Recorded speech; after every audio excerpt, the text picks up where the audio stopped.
All right, so 1099 is up. Thank you, Oda, for sparing my heart and soul. I am not emotionally traumatized by this one. Wouldn't mind being more emotionally traumatized. That's kind of what I like in anime and manga, but still. Main complaint about this flashback series part so far is just that I want more. Like, couldn't we have fleshed this out into an entire arc in and of itself? Just Sorbet Kingdom arc and just spends chapters and chapters and chapters with Kuma and his backstory. Cause I'd be fine with that. Just the entire section of the not being a flashback. Just we're in the past now, and this is everything with Kuma. I want more. Okay, I'm selfish. I want more. I realize Oda wants to start condensing things and moving things along and get to the end of the series, but I want more. I want more. Okay. Let's actually go into this arc. On like the panel 1 in the bottom, it says like Kuma's fury. I'm like, yes, after everything this boy has been through, all the trauma, he deserves to let his fury out on someone, and he is very much emotional in this arc. The rage you see on his face when his kingdom is being attacked. Well, technically it's not. Yeah, it is his kingdom. It's always been his kingdom before he was made king.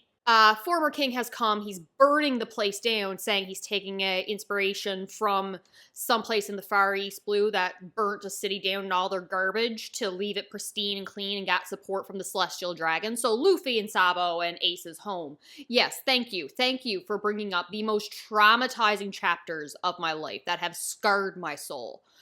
So this man needs to die. And Kuma goes on what is referred to as the Sorbet Kingdom's one-man revolution. Slaughters everybody. You don't see him actually killing people, but you see giant pawpaw fruit destroying like a castle. Yeah, no, he wiped them out. They had to fled. That revolution was over in a day. And then the people were like, Kuma, you're our king. Kuma's like, no, I'm not the king. I'm a priest. I'm a pacifist. I'm chill. I'm not the king. Kuma, you're our king. No, it's like, Kuma, you're our king. All right, you're not shutting up. I'll be the king. Former king, though, Bulldog, can you actually run the kingdom? I'm just a figurehead. Cool. All right. So Kuma is a king living in his old church. Bonney is being adorable, running around. And then all of a sudden, we see Ginny, who is actually Bonney, all aged up, running around. They're like, how the hell is this possible? What happened? How did you find a devil fruit? Like, it must have been the age fruit. Cue tinfoil hats. That makes me sad because we did not see her eating the fruit. And yes, we're condensing. This is why I'm assuming we're condensing things. We didn't see it because it wasn't relevant information, really, so Oda didn't really need to draw it. But we did not see her eat a devil fruit. So what if her aging power is not the result of a devil fruit? Three possibilities. One, it can be a genetic inherited power from either Ginny or option 2, the Celestial Dragon ancestor.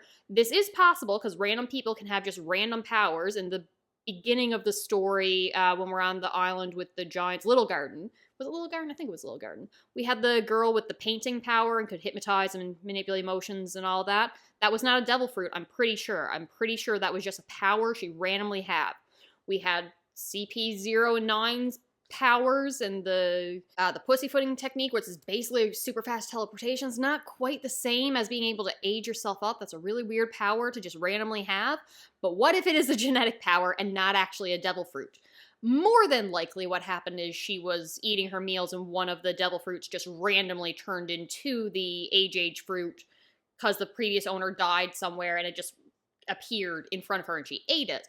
But I didn't see her eat a devil fruit, so there's no confirmation that she actually has a devil fruit, just has powers. So it's always possible that Oda intends to traumatize me more, and then in present day, when Kuma shows up and saves everyone like the glorious angel that he is, and he's going to sacrifice himself like a martyr, and I'm going to be an emotional wreck, Bonney can inherit her father's fruit, and I will die inside. Meanwhile, Old King, who's been defeated like 3 times now, has gone into the Marines and was like, hey, my kingdom's been usurped, there's a tyrant on there, and he is going full-on government propaganda against Kuma, calling him a tyrant. Lies. And Big News Morgan might be on my list soon for no, he can't be on my list. He's protecting Vivi. I'm sorry. I've never met you any harm, Big News Morgan. But he's publishing defamatory lies against Kuma, and I'm assuming this is his newspaper. Any newspaper I assume is just written by him. And Kuma realizes that if more people come, that he's not going to be enough to protect everybody, so he's going to take the fight to them. He gives Bonney to the now King Bulldog, so the king before the Tyrant King, and his wife, whose name I currently forget. But I'm assuming that because Bonney looks like her in the aged up form, that's might be how she escapes at some point, assuming she stays on the Sorbet Kingdom and something happens and they have to flee, because currently she's actually on Egghead in the flashback to get cured. But assuming they go back to that kingdom, she can turn into her and sneak out as an old lady. And the old lady, oh no, if someone comes to the Sorbet Kingdom and is after Bonney to threaten Kuma or something like that, or if Bonney just has to escape, she and the Bulldog King could get away because she'll look like his wife. And the wife, when aged down, will look like Bonney, and they would take her captive. I don't like that. Anywho, Kuma takes the fight to them on open water, and it is over in a second. They stood no chance against him. Like, this man is furious, and he is protecting his child. Then we see him traveling the world, and people are calling him a hero for everything he's doing and all the fighting he's doing, but Bonney is left home alone saying, if you leave, I'll be lonely, and he has to go anyway. And then she says that, I don't care if he's a hero, he was my dad first. And my heart, I love this girl, I love Bonney, I love Kuma, I just want them to be happy. I need Luffy or Nika or someone to save them both. So Kuma has destroyed the Dictator King. He's probably going to be like a cockroach and keep coming back. Who knows? But is now traveling the world looking for a cure. And we see him go to places that he sends the Straw Hats in the future. So he goes to the island where Chopper is and looking for medical help. We go to the Sky Island, and we even go past Tequila Wolf. You have no idea how obsessed I am with this bridge, because it's been being built for 700 years. Close to the Void Century. I think it's like 100 years after the Void Century has ended. And it's being built nonstop. The government continues to bring in slaves to work on this bridge. And just to connect islands? Why are they doing this? I'm so invested in this bridge that showed up all of like 4 times, if that, in the series, briefly. Most of them just a panel being like, hey, remember this bridge exists? I want to know what's happening.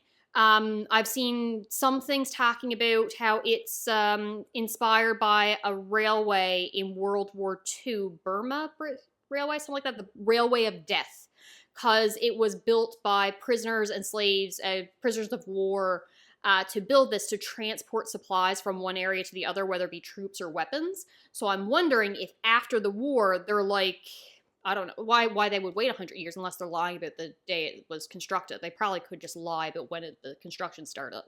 But it's like, hey, we were not prepared for this war. We couldn't get supplies from point A to point B. We need to connect all these islands in preparation for an upcoming war. And they've been doing this ever since because they know something is coming. We got a prophecy of bringing the dawn. I'm sure there's something else about Joy Boys returning. Or it could easily just be a celestial dragon woke up one day and said, I get seasick. I'd rather you build me a bridge to get from island to island. And they're just like, yeah, let's just do that. And no one stopped because celestial dragons whims. Why not? I'm so invested in this bridge. Kuma runs into Dragon again, and he gives, is it Bello Bonnie or something like, no, Bello Betty, the permission, like, because Dragon had said he wasn't going to give an official commander of the Eastern Front just because of, in honor of Jenny, they weren't going to give that position without Kuma's blessing. So he gives the blessing, saying, another sharp-tongued woman leading the forces seems all right by me. So that was really sweet and really cute. It was nice of Dragon to honor Ginny in that way, but at the same time, you're in a revolution. There's wars going on. You need an official commander. So unless everyone knew they were the commander, it's just, we can't give you that official title. But yeah, no, they're in charge, which makes sense. And then Dragon reveals that Vegapunk has moved labs, I'm assuming after the events of Punk Hazard and everything Caesar did, forcing him to go to a different island and set up shop there. And now he's in a position where you can actually get to him, where it would have been a lot harder to get to him on Punk Hazard. So thank you, Caesar, for everything terrible that you did that got Vegapunk to move to get Kuma to Egghead, future Egghead, so he can cure Bonney, because I need Bonney cured.